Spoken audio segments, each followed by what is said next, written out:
What's up everyone, Shirley here, and today we're looking at Forgeweaver Araz on Mythic. This is unironically a pretty good fight for arms warriors in the current patch, so we're going to jump right in here on the pull. I'm playing a Mythic Plus kind of build with a slight variation in talents, but basically our standard AoE build for dungeons for this boss, because there's a ton of adds and cleave going on. And it helps us funnel damage back into the boss, so it's pretty good. So right here on the pull, I'm not sending all my cooldowns, I'm just using Warbreaker. We can get that going and cycle it quick enough around, so we'll have all of our CDs here for these first set of adds. Now, this first set of adds, a lot is happening really quick, so I'm pre-casting Sweeping Strikes, Ravager, and then I'm going to be using all my CDs on the adds and leaping out really quick to get that first soak, because that's the way we have it set up, so I need to be in that first soak pool as that goes out. Basically, I've got time to cast Warbreaker, Demolish, and a single cleave on all those guys. Obviously, if you were sitting in, you would have more time, for more cleaves during your Ravager window, but that's how we're doing it.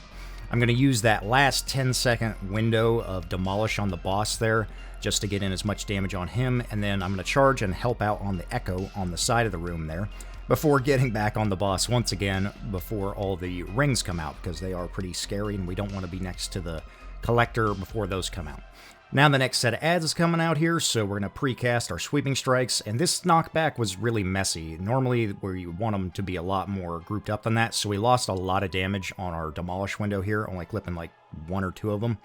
Ideally, with like a binding shot or something, they'll come back nice and neat, like this set right here. Obviously we want it to look like that every time. It's just going to be a lot better cleave damage for us. So we're going to get down this next set here, and using our Ravager as it came back up there, I wanted to point out as well, you can pretty much cycle your cooldowns as they come up, outside of just saving them for the add windows or the burn phases. So I get the pools here. I'm just going to keep those in the middle of the room until these next set of adds. We don't want to be near the adds when we're dropping pools, of course. And our second avatar comes up here, and we're going to burn everything and blast these guys down. We just don't... Ravager gets off of its cycle, so you just got to kind of pre-plan for when you're going to have Ravager up. It won't be for every single avatar set.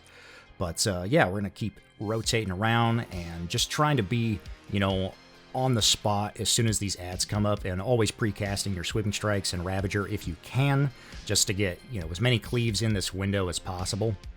And hitting another big Demolish. And you want to take a step back with Demolish, because it's not like a circular splash, it's a cone in front of you. So if you got sweep up and you're hitting two things in front of you, you want to be backed up a little bit so you can shoot the cone, and hit everything, rather than just being in the middle of it like a whirlwind, for example. But as we get to the first intermission phase here, I'm on this Bat Collector, just working it down. If you have it up, you can immediately send Thunderous Roar, because you'll have the cooldown back for the burn phase, and your Warbreaker. But I don't ever send Demolish on these Arcane Collectors back here, because it's too RNG to rely on procs and crits to get the cooldown back in time, so I want to make sure that I have Demolish up for the burn phase, because, it's going to hit really hard in the window that we're coming up on here.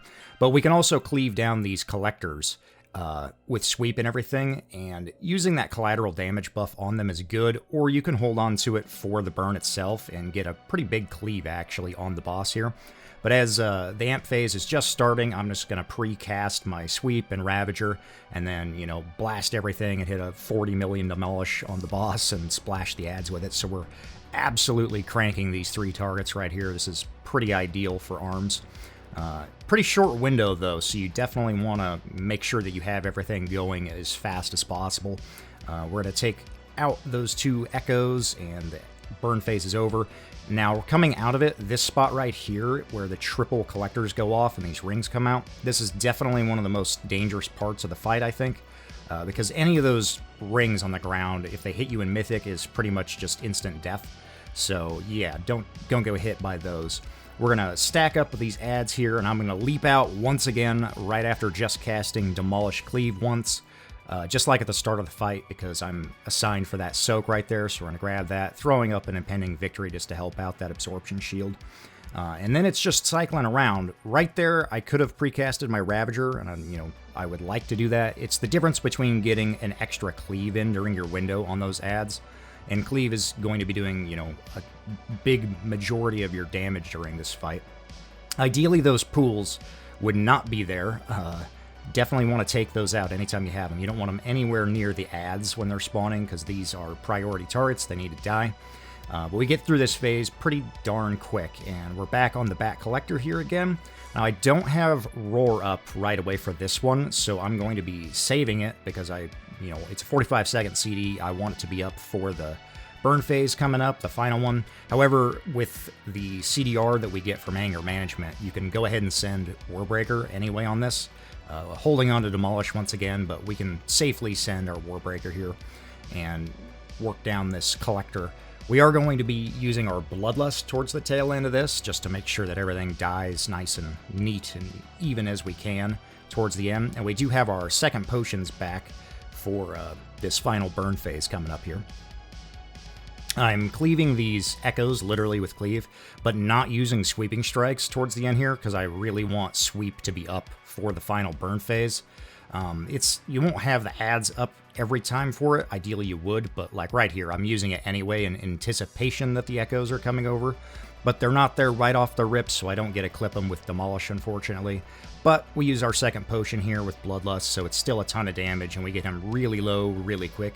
And he decided to cast his Dark Terminus this time, so as a decent ending portion of this fight. He does his knockback, and as a warrior, we can just instantly charge back. The pull-in isn't too bad at the start, so you're not really in any danger of getting pulled into the hole. But I get an ad set right here. We're going to go ahead and use our defensives. One last big Warbreaker Demolish on these guys, and it's just burning the boss really fast here, not really worrying about the ads. And down goes Mythic Forgeweaver Araz. A lot going on in that fight. Pretty fun, though, for ARMS. If you guys have any questions, leave them down below. Thank you for watching, and I will catch you in the next one. Peace.